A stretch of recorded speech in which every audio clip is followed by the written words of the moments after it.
This is the Bleav in Pro Wrestling podcast. Here's Rick Ucchino and SP3 on the Bleav Podcast Network. I see the look on your face, Jeremy. Don't worry. I emailed my sound guy. No. I just got to wait for him to send me the clip so I can insert your name into the open. I promise you I'll have it for next week. No, I was just thinking about Brooks Jensen's hand. Oh, that poor bastard. I don't care about that guy. Like, WWE is not doing that man any favors with the segments that they are constantly putting him in. Yeah, the dating thing was silly. I get it.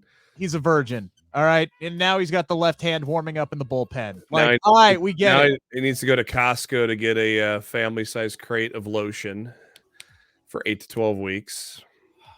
Yeah. There is. Yeah. Look. That was NXT in a nutshell today. Was that a pun? A lot of masturbation. Nutshell? Was that a pun? We're off to a roaring start here on the Bleav in Pro Wrestling podcast. Look, there was last night's NXT 2.0 is just NXT 2.0 in a microcosm, right? And in a nutshell, it is a lot of good, a lot of bad, and a lot of randomness. And that's just what we get from a lot of these backstage segments. And I kind of wish that they would steer away from the sophomoric masturbation, horny, whatever the hell they're trying to go for every now and again. Even those angles with like Wendy Chu, who did her absolute best, and she's adorable in a shark onesie on the beach, right? Like, even that, I'm just sitting here, I'm like, this is a waste of TV time. Like, her and Roxanne are really good together, though. They are good together. They are, but like, your sunburn, you're stealing something straight out of Final Destination, by the way. Oh yeah, that was sunburn Mandy Rose, right? I wouldn't be surprised if Final Destination was trending on Twitter earlier tonight. I'm pretty sure it was, to be completely honest with you. But there's so many random things that we could sit down there and bog down and complain about on this show. But again, this is what NXT 2.0 is now. WWE is going to throw a lot of shit against the wall, see what works, see what sticks. I don't know why the masturbation with what's his name, Joey Left Hand. What the heck's his name again? Brooks Jensen. Names, whatever the hell they're called, right? Whatever they're doing with them, I wish they would find a different direction for that man. Can he just indie single now, right? Like, can he just get laid and we, like, seriously, are we supposed to pop? Like, is that the end of his arc? Is he finally gets some and now he's over with the crowd? Is that the end of his story arc? Like, I don't know. I don't know. See what you did? We still have just by bringing that up at the top of the show. We still have 8 to 12 weeks of masturbation to get through first before we can get laid. So, holy God. Yeah. We're not going to talk about that anymore. We will be talking about Bron Breakker retaining his NXT championship last night. We will be talking about Cameron Grimes retaining his North American championship. To the moon! Hell of a match. I mean, I think the show peaked at the beginning last night, and that's not a knock on anything else that happened on the show. Although, as we've discussed, some of it was just pretty putrid television. I think the matches overall were good. It was all the skits that were so campy. It was like Disney Channel for teenagers that are too horny. It was like, a lot of this is like American Pie humor. And I don't mean like the good American Pie. I'm talking about like the straight to home versions of American Pie. Well, safer than a tube sock.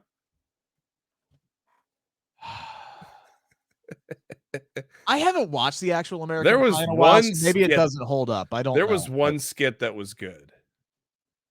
Well, we'll dive into that. We'll dive into that.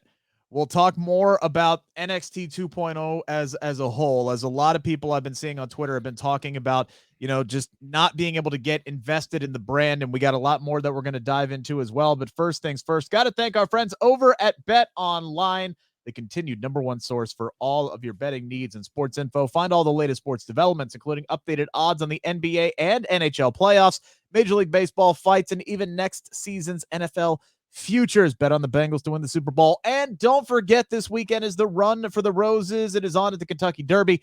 Bet Online is your continued source for all of your sports wagering needs, including live betting in your favorite Vegas casino and poker games. Super easy to get started. Head on over to the website today. Use your mobile device to join. Use our promo code Bleav, that is BLEAV, to receive your 50% welcome bonus on your first deposit. Bet Online, where the game starts. Also, if you guys are tuning in today, thank you so much. If you have not subscribed, please do so. Also, head on over to my Twitter feed at Rick Ucchino and check out my pinned tweet. It's going to look something like this. All right, that's what you're going to want to look for. Money. All right. Money. Subscribe, retweet, follow the hosts here on this channel, and boom, you are registered to win 2 tickets to Money in the Bank July 2nd in Viva Las Vegas. No travel or hotel included in this. You get to Vegas, we'll get you in the door. We will get you inside Allegiant Stadium for Money in the Bank. You can watch Cody Rhodes capture the briefcase en route to winning that WWE Universal Championship at SummerSlam. Again, this is my pin tweet. Go on, check it out. We're going to be doing this all month long to go ahead and get registered. The most important thing, retweet my pin tweet, subscribe to Bleav in Pro Wrestling, and follow all 3 hosts here on this channel, and you are registered to go. The winner will be selected on June 2nd. So if you win, you'll have a full month to figure out your travel plans and all of that good jazz. All right, Jeremy, let's start here. Bron Breakker retaining the NXT Championship over I'm sorry.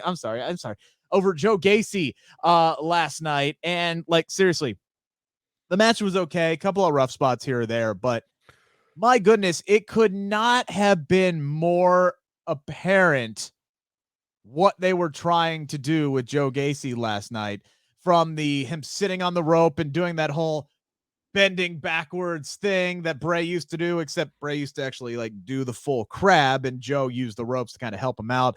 They talked about how he's becoming a master of fear. He's using a lot of the same body language and power moves as Bray Wyatt. And I'm sitting there, I'm like, are we really? Is this really what we're going for here with this cult leader type stuff that Joe Gacy's been spouting for the last few weeks, and now we're starting to see this in the ring? Are we really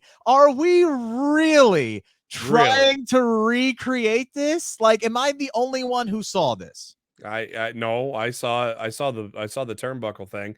I don't know. A lot of this is Bray Wyatt in a nutshell with everything he's done. A lot of it is old Bray Wyatt with the Cape Fear thing. There's a lot of Bray Wyatt in this that's inspired, and maybe he's inspired by Bray Wyatt. Maybe he took the imitation a little too far tonight, but there's been a lot of that ever since he's debuted in NXT 2.0.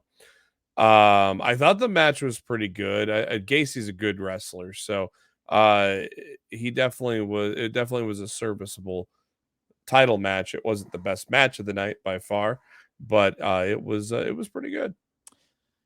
Yeah, and it doesn't appear that these 2 are done, because we did see the red masked hooded figures that were closing in on Braun as the show closed out, and they gave us this massive cliffhanger that I guess we'll have to.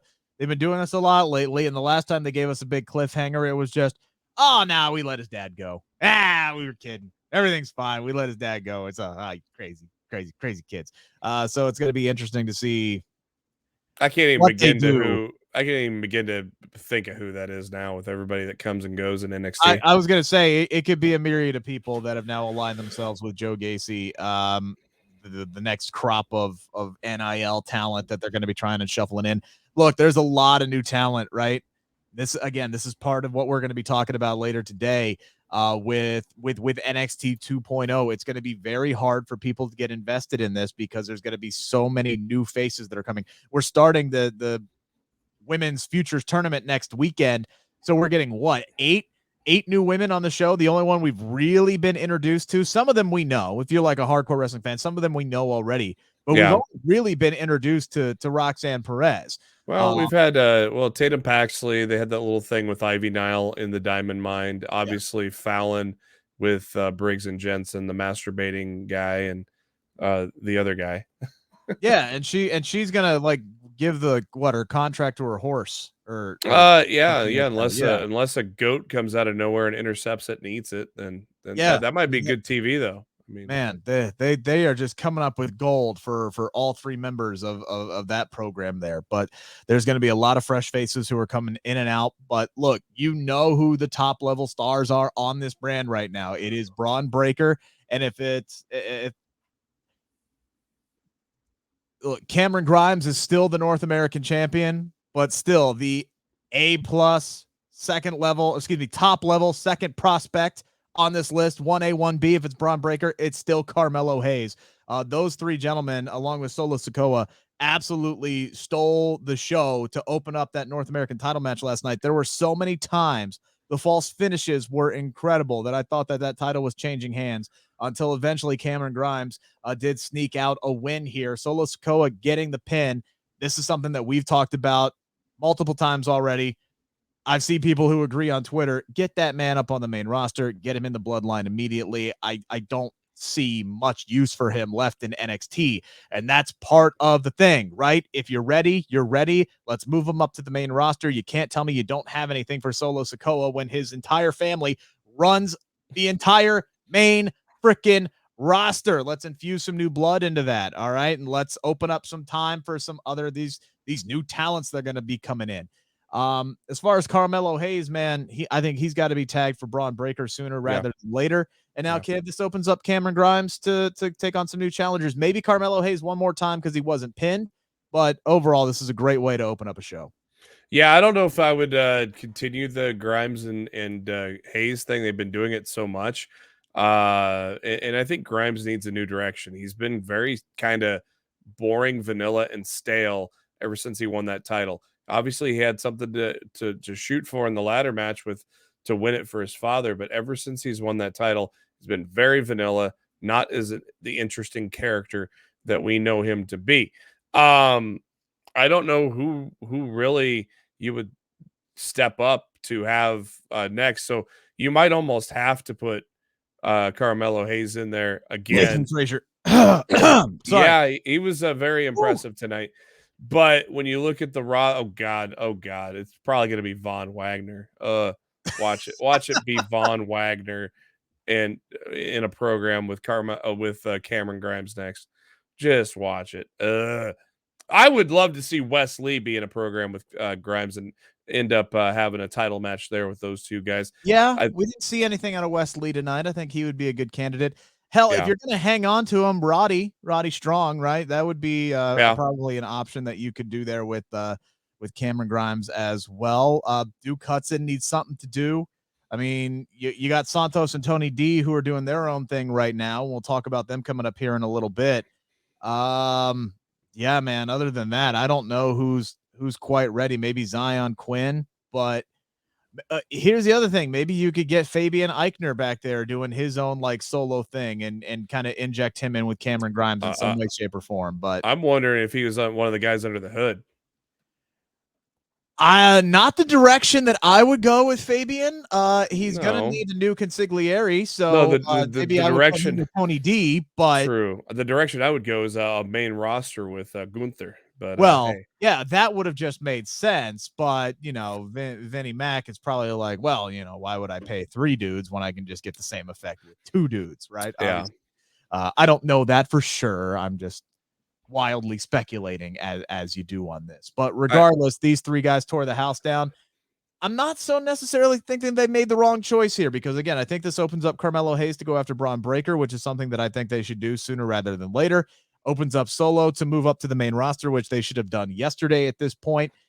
And, man, I can't help but think a heel turn at some point would be what's needed for Cameron Grimes. Yeah. Because you saw – like all these dudes were over in this match, but when Cameron won, like the crowd was disappointed. Did you get that feeling that they were rooting for either Solo or Carmelo to win this match? They're probably expecting either one of those to win. I thought the title was going to change hands last night there. So they probably were expecting it, but yeah, and they're probably feeling the same way I have. They're just, he's too vanilla right now, and maybe a heel turn on Wes Lee would be something that could restart his the edge that he has. I don't know. I mean, Wesley is a guy right off the top of my head that you could easily do a heel turn on. Yeah, I think Melo's probably destined for bigger things, and Bron Breakker is probably next. Will probably be the guy to dethrone Bron Breakker. I wouldn't be surprised. I'm honestly still surprised Bron is even still in NXT, right? That's why if you see Melo and Bron getting a program in the next month, I think the writing's going to be on the wall that Bron Breakker is going to be on the main roster come SummerSlam. And again, I feel like I've said this multiple times already in the 15 minutes that we've been on, but it's like, I watch Bron Breakker perform. Are there still things that he could clean up? Yes, absolutely.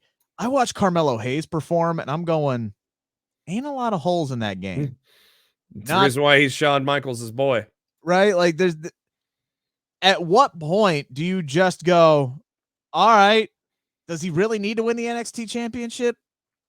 Nah. Could we use him over on SmackDown wrestling Ricochet for the Intercontinental title? Yeah, you could really definitely use that. I think he and Trick Williams would inject some new life and some new blood on the blue brand, right? Yeah.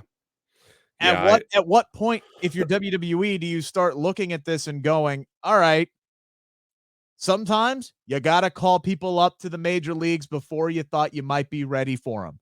Because again, you have so much fresh talent that's coming in. Is it time for WWE to kind of alter their expectations with NXT 2.0 in a lot of different ways? We'll dive into that right now, shall we? Well, it's time to answer the 5 count on the Bleav Podcast Network. Jeremy, this is something that we talked about yesterday on the Post Raw show with NXT and kind of. I saw a lot of people last night, right? A lot of people talking about throughout the show that they really kind of couldn't get into it because they did not know if they could fully invest in the talent that was on the brand. All right. And that's totally understand that. I totally get that. And you look at people like Malcolm Bivens, who were embedded deep in storylines. You look at Persia Pirotta, and you look at Dexter Lumis, who have been heavily featured in storylines, and then all of a sudden, poof, they're gone. It's like it doesn't matter, right? And we looked at it from the angle of, okay, well, this is WWE now treating this specifically as a developmental brand, where the fact of talent's going to come in, they're either going to sink or they're going to swim. And then if they have something for them, great, they're going to move them up to the main roster. If not, they're going to move on. No different than Major League Baseball with their minor league clubs. All right. You could have a highly touted prospect. Guess what? If they ain't doing anything for you up in the big league club, if you don't think they're hacking it, guess what? They're going to trade you. They're going to release you, let you go and to try to get a change of scenery. Right. So people were upset with Dakota, the fact that they didn't have anything for Dakota Kai. But I think you could look at it as a situation where you could go, okay, well, they weren't going to use Dakota Kai. They had no plans for her on the main roster. Okay, why don't we just completely different landscape now? Go ahead and let Dakota Kai go free. If we don't have plans for her, maybe she could be more valuable someplace else and do better for herself someplace else. Fits AEW's mold a heck of a lot better, does Dakota Kai, than she does in WWE. So I can understand those kind of moves being made, which is why I don't understand why they're hanging on to Roddy Strong if he did request his release. So looking at it from that standpoint, yes, I understand why fans are sitting here going, okay, I don't understand if I can invest in this. And I have a perfect case in point, right? Cincinnati Cyclones. Have you ever heard of the Cincinnati Cyclones? Is that the rebranding of the Reds because they're so trash this year? No. Oh, okay. No. But the Cincinnati Cyclones are an ECHL hockey team. All right. That is AA hockey for those baseball fans. They are playing in Game 7 of the opening round of the Kelly Cup.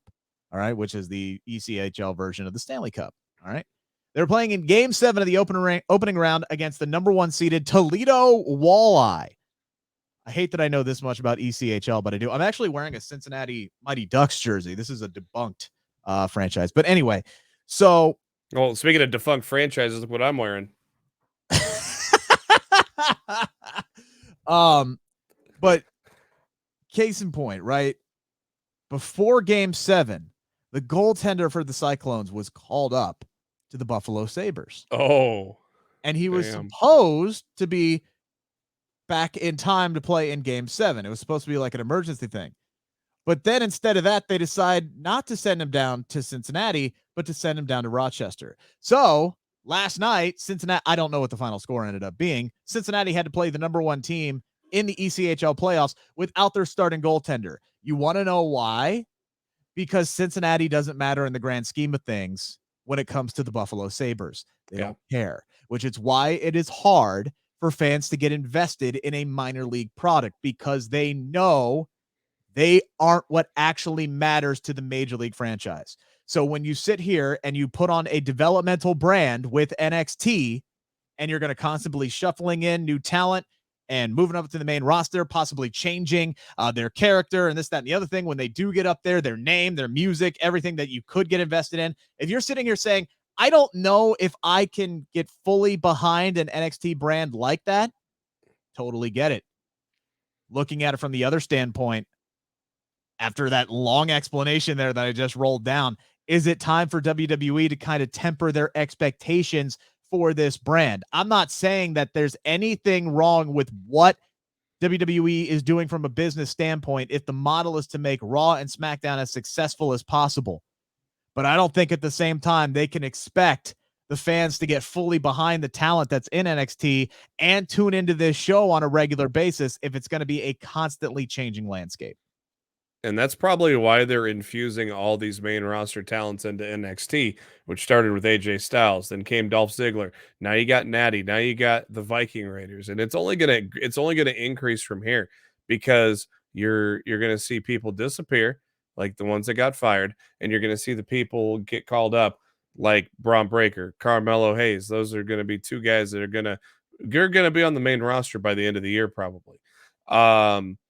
I don't know what their expectations are, so I don't know if they should temper them or not. I don't know. That's the big thing is I don't know, because you could sit here and talk about USA. If the ratings aren't good, USA is going to complain, right? Like they're sitting here saying, well, hey, we're only getting 400, 500,000 people who are turning in to see this. Is it worth this for us to put this on television anymore? Yeah. But how many people are watching Law and Order in that same time slot? I don't know, to be completely honest with you. I just don't know. Though that's cheaper to run, but yes, absolutely. It's 100%. now if it was Friends or Big Bang Theory, that's different. Those are syndication juggernauts. But yeah, I don't know. And it's real interesting because that TV deal is not too far around the corner. So it makes you wonder if if eventually NXT goes the way of Next Level, and it's only on Peacock, because I wouldn't be surprised. No, I really wouldn't be surprised if they. Now that would suck. It would suck for the talent. I think WWE would fight that tooth and nail, because learning how to be on television and being in front of a live televised crowd is invaluable experience for young sports entertainers as they come into you the get business. that if you air it live on Peacock, just like they did back in the day with the network. It's no different. You're just on USA instead. You're probably reaching a broader audience, but at the same time, you know, how expensive is this for USA? If it isn't a cost for USA, it's not going anywhere, because you're probably, I don't know, I'm just gonna guess, you're probably getting 200,000 to 300,000 on a rerun of something, which is what they mainly show during the week. So, if this and again, the Nielsen rating is antiquated.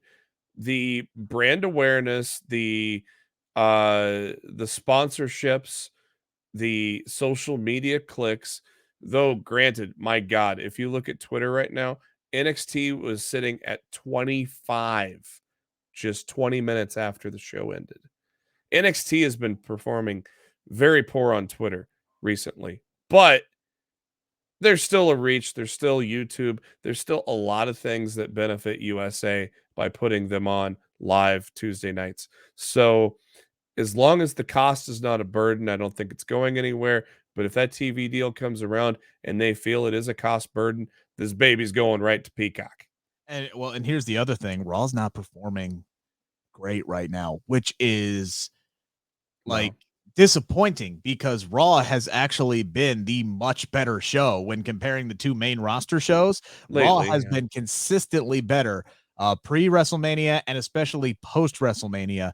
The most watched wrestling television show right now is SmackDown. And when you look at Rampage, Dynamite, Raw, and SmackDown right now, from a strictly creative standpoint, it is the worst show of the four, even though it still has a bevy of talent that they could be utilizing in a way that can make that show interesting. It still needs an infusion. I'm still waiting for Night Model Management to show up on that screen. I would love it if Solo Sikoa would show up. Yeah. I would love it if Carmelo Hayes would show up. And again, tempering expectations means different things, right? I don't think that they can both use this as a developmental brand and still expect it to be successful from a money-making and rating standpoint. I don't think Yeah. they can expect it to be a viable third brand because you are going to have these fans in droves who are like, I can't get invested in your product because it's an ever-changing landscape. Yeah, And I get that. the thing is we can't go purely off the Nielsen ratings there, but the overall sentiment for NXT 2.0 is it's crap. Uh, It's you not a know, good show overall because it's such a hodgepodge of shit.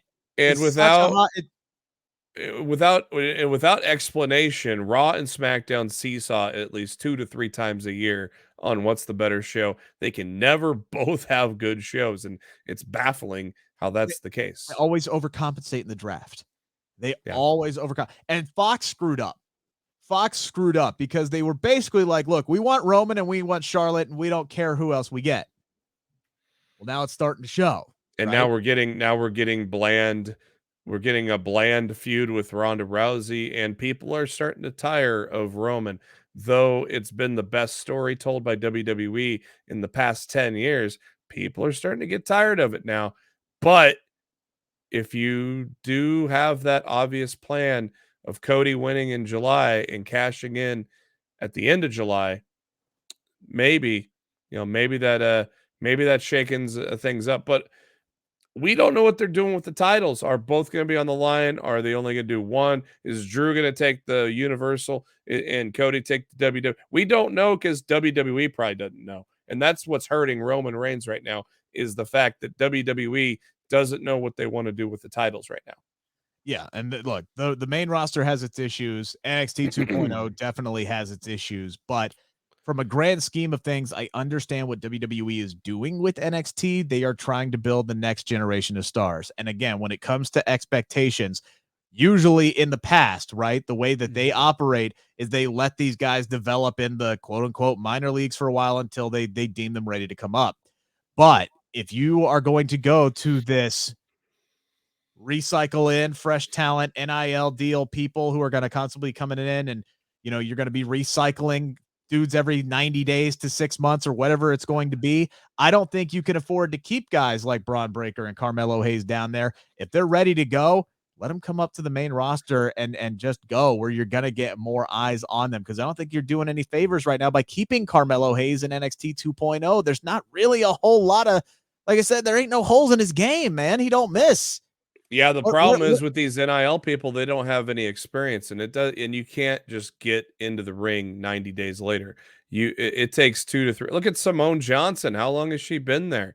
Well, We she's haven't seen constantly her. been she's had some surgeries and Yeah. knee injuries and things like that. So there's always things But going on behind the stages that we don't really know about. the things with these nil people is they can't just come in off the street and be on TV in a couple of days. Bron Breakker is a different thing. He grew up in the business. He's a natural. That's a whole different thing, but he's also not a nil guy.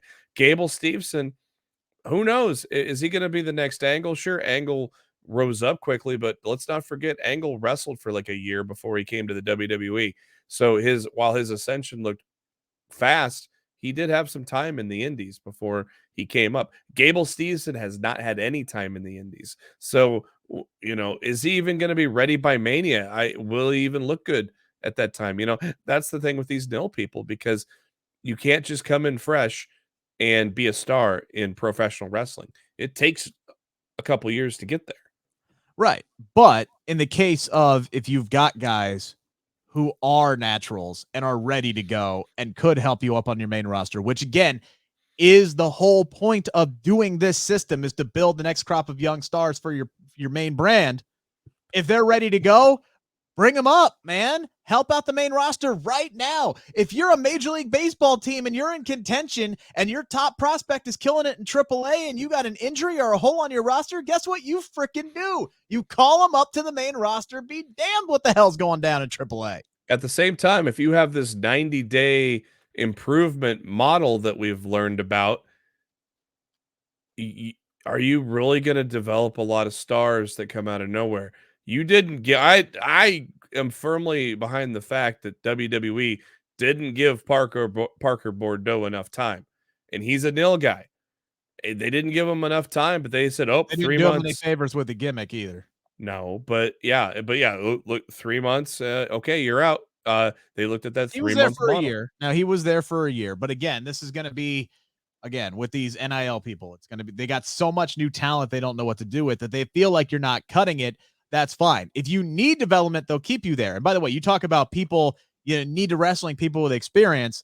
That's why Dolph Ziggler's going down there. That's why Natalia's going down there. That's why you're going to constantly be shuffling in these veterans who aren't doing a whole lot on the main roster right now. Look at Dolph Ziggler. He lost the NXT championship. We haven't seen him since. Oh. Why isn't he still? That decision was mind-blowing. He should still be the NXT champion, wrestling Carmelo Hayes right now, instead of Bron Breakker wrestling Joe Gacy, because Bron Breakker should be up on Raw or SmackDown.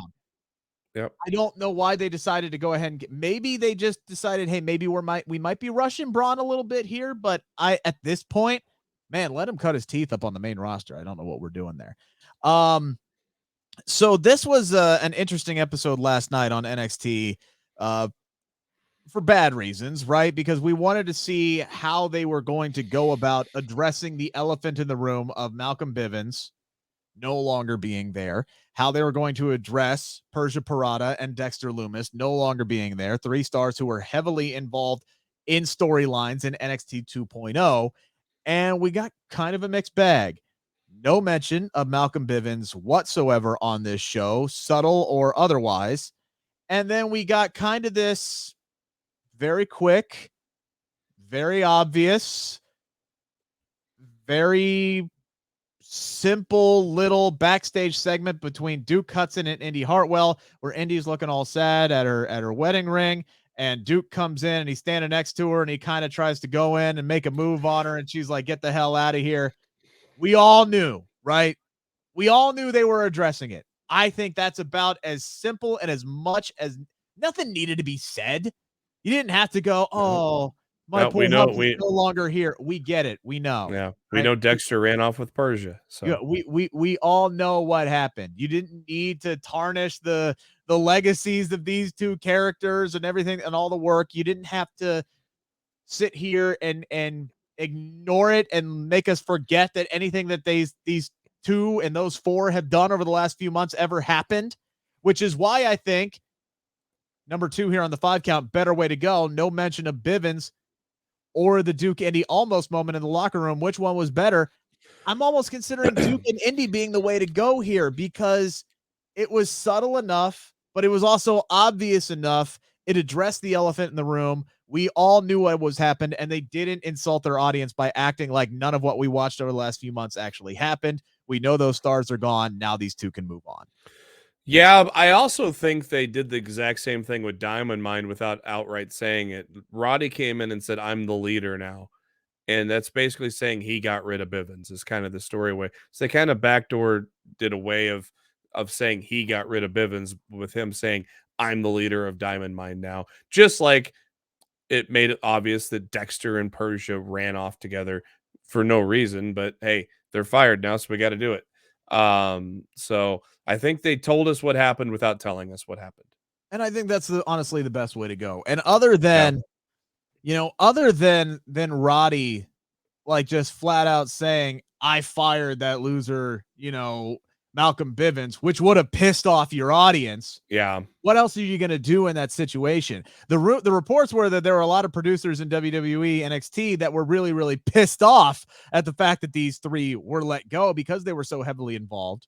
Yeah. And I think I saw people complaining about Bivens not being mentioned, or the fact that they didn't flat out mention their names of Dexter Lumis and Persia They Pirotta. I'm never like, do. what are you They expecting them never do on people they fire. So so just giving us the subtle little thing, right, is great. So I could yeah. almost look at this both ways and say they were fine. Because other than Roddy saying, hey, I fired that loser Bivens, which would have pissed off a lot of people, it was better to say nothing. And in the case of Duke and Indy, it was better to just have that quiet little exchange of, oh, our significant others are gone, but we're still here. Hey, you want to make out? No? Okay, cool. We'll see you later. And now they can move on and do their own things. Yeah, because if this was on the worked. Yeah, because 9 times out of 10 on the main roster, they just ignore it with no rhyme or reason. So, at least they kind of told you without telling you, which is a lot better than they do on Raw and SmackDown when someone gets let go. So. Yeah, well, that's because, and this has been told to me by Dutch Mantel himself, Vince's philosophy is pretend like it never happened, because Vince apparently thinks he's the showrunner for The Simpsons. Moving on here to number 3. I don't know what the hell we watched last night between Santos Escobar, Legado del Fantasma, Tony D and his family and his consigliere, and all that shit that went down between these families. But man, was I invested in everything that was going on. I don't know what kind of business these two are in. I thought they were just in a wrestling company. Apparently they got some other shit going on the side, and now they're fighting over territory in NXT. I felt like I was watching like a crossover between Breaking Bad and The Godfather last night. No, it was great. I don't it was know great. What the hell they were talking about, but I was into it. It was great, and it makes a lot of sense. You got 2 mafia like families, one from Mexico, one from Italy. And though the 2 guys with Tony look like 15-year-old jobbers, those guys don't look the part. I don't get putting those 2 guys. He needs Fabian Eichner. I'm telling you. Those 2 guys do not look the part. And then we got the cliffhanger, which I thought was actually going to be like a Lucha Underground killing in the parking lot. I didn't realize, I didn't expect it to be a kidnapping, which Legato is very famous for. I thought it was going to be. We can't do murder, right? I think as Wendy Chu showed us, attempted murder is as far as NXT is willing to push the limit. I don't know, but I was expecting a Lucha Underground murder in that parking lot, much like, hey, Santos Escobar came from Lucha Underground, was King Cuerno. So I was expecting a murder.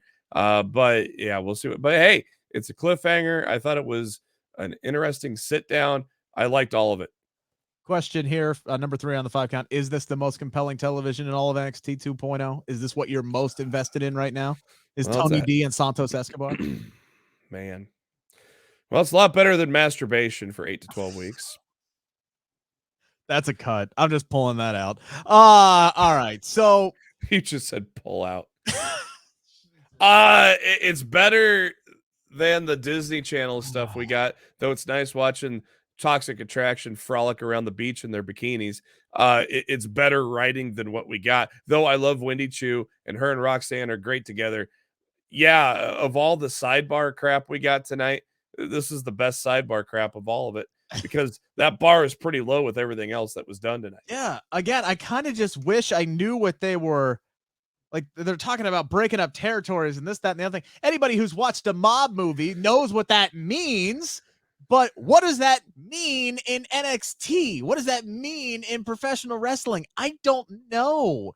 I don't know what it is that they were actually fighting over. I guess that's my only thing. They're fighting over NXT itself, the entity of NXT. Which are family, they stockholders? Can we just dive into what exactly it is they're fighting over? Which family is the dawn of NXT? You can't have one empire. You can't have more than one empire, So which one is that? Which one is it? Okay. That makes at least a little bit more sense. Definitely compels me, though. I'm definitely going to go with this. One thing I wanted to ask Jeremy on our regular show, you did help fill in yesterday on the post Raw show, and I think we were both excited of the fact that Finn Balor, right, ahead of Backlash this weekend was getting involved with AJ Styles and Edge and Damian Priest. And we both looked at this and went, oh, we smell a swerve coming, right? We expect a Finn Balor, especially with Damian Priest being barred from ringside, to be the next inductee into Judgment Day. He's going to end up turning on AJ Styles this coming Sunday and joining the group. And both of us love the idea of putting Finn Balor with Damian Priest and Edge. I don't think we actually stopped to talk about whether or not that move makes sense. Is it a logistical move for WWE to do? And I saw some people talking on Twitter saying that move would not make a ton of sense because we weren't the only ones who connected those dots. So I'll ask it here now. Would Finn Balor turning on AJ Styles actually make sense from a storyline standpoint on Sunday? It does, because of two things, and I said one of them last night. Vince ain't going to run with a Bullet Club storyline. He didn't come up with it.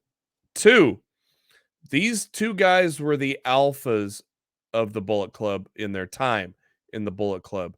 So Finn sees AJ as a knockoff of him because Finn was the original leader of the Bullet Club. So to me, it makes complete sense to turn on AJ and join Judgment Day, because Judgment Day is completely different. It's not a leader, so to speak. Edge, yeah, maybe he's the leader, but do you see Damian Priest, have to answer to Edge really?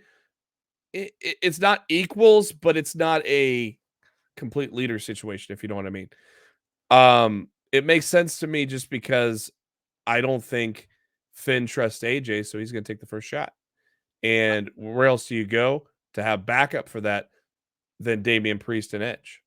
Yeah, so for me, I don't even think it's that complicated. Yes, no, they're not gonna run with a Bullet Club storyline, right? Because Vince didn't come up with it, and I think even on their YouTube segment they cut out the too sweet that the gentleman did. Did they on the middle of the ring? At least that's what I read. I mean, I'm surprised they had Balor Club merchandise and had the Good Brothers for a while, and I'm surprised they went with it that much back a few years back. But yeah.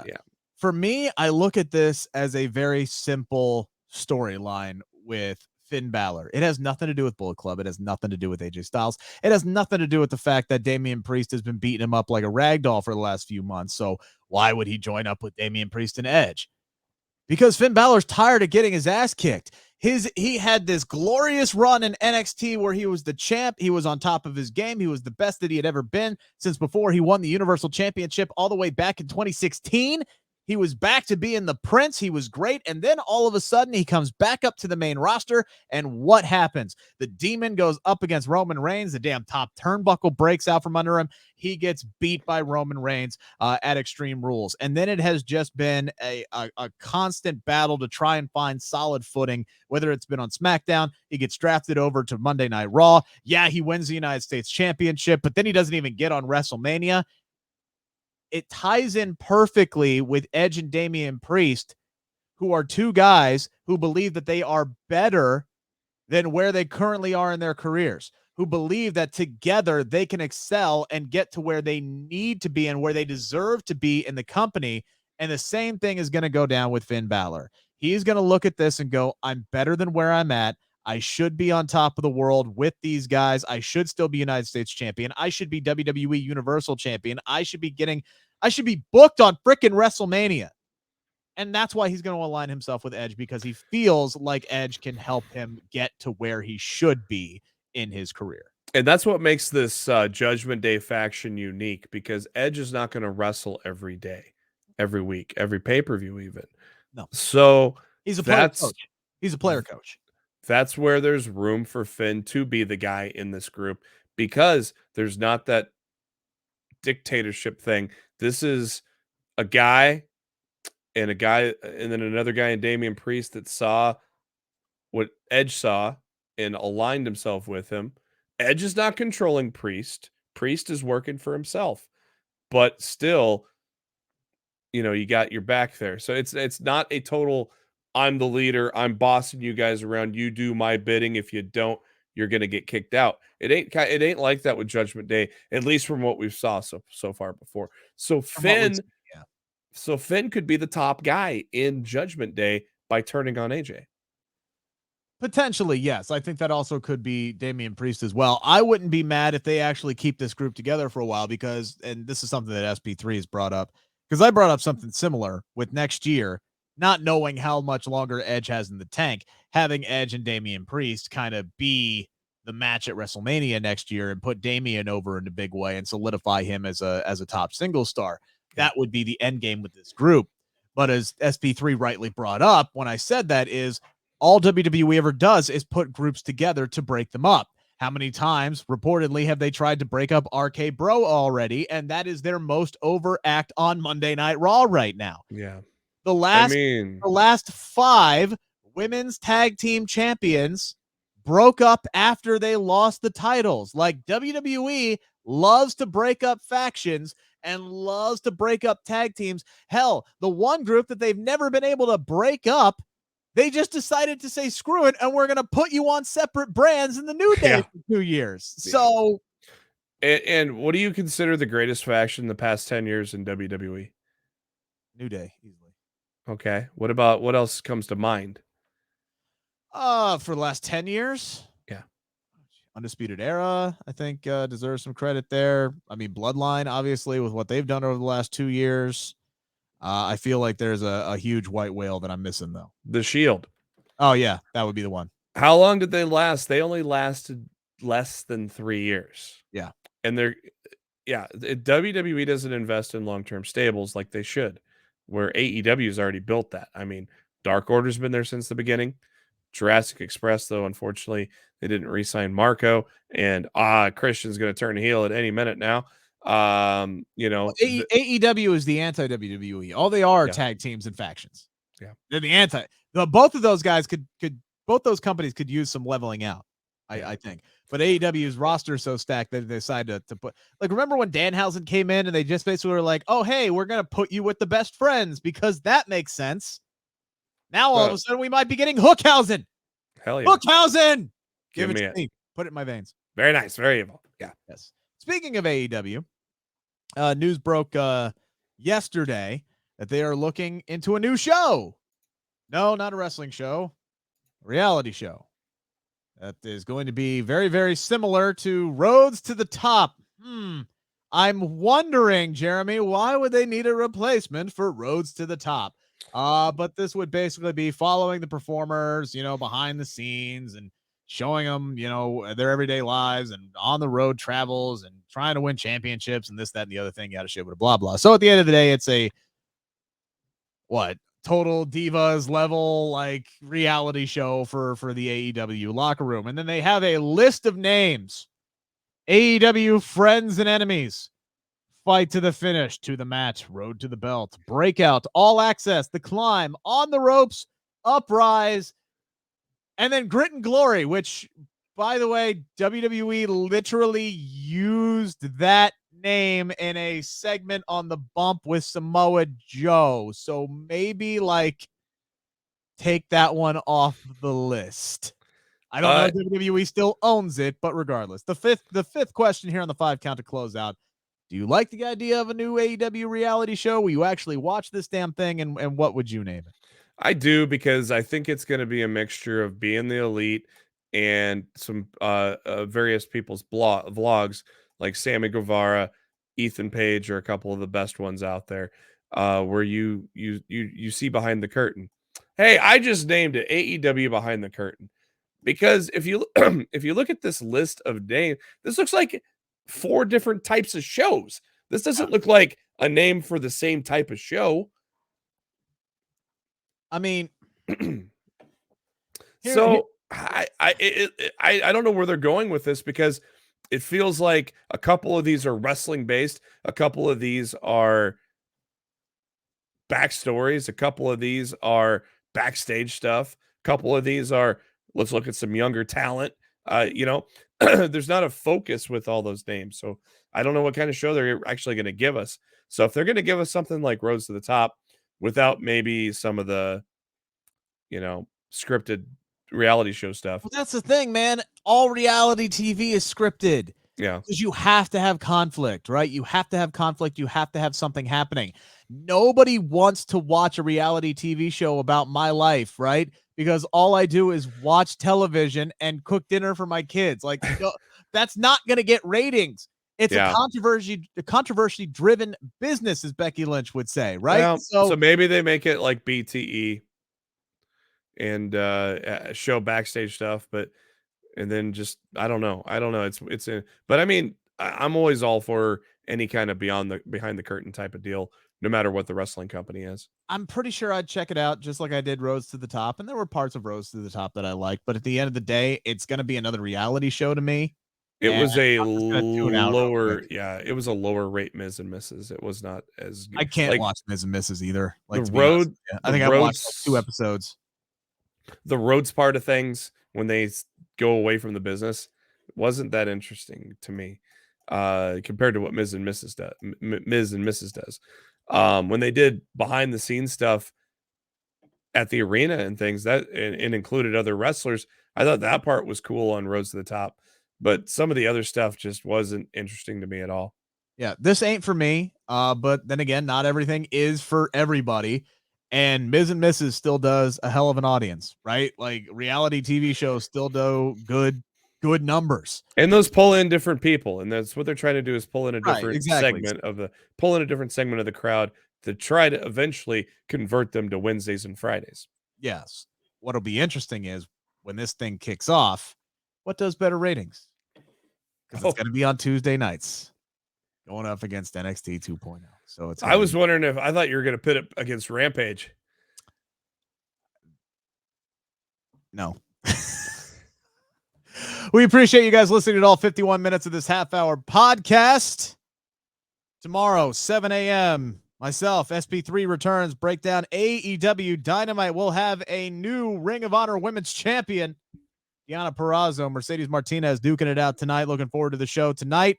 We'll be breaking that all down. And then on Friday, 7 a.m., WrestleMania Backlash Prediction Show with Sean Rossap from Fightful Select. Make sure to tune into that. Oh, and by the way, I got another interview dropping this week ahead of WrestleMania Backlash. Keep an eye out on my Twitter feed, and you'll figure out who and when that will be dropping on the channel, because I don't know yet. I'm trying to figure out the best time to actually drop this thing. Also, by the way, yes, check out the pinned tweet at Ricky Ucchino. Enter tickets, money in the bank. We'll get you in the building. You get to the city, we'll get you in the building. Appreciate you guys. This has been the Bleav in Pro Wrestling podcast, brought to you by Bet Online.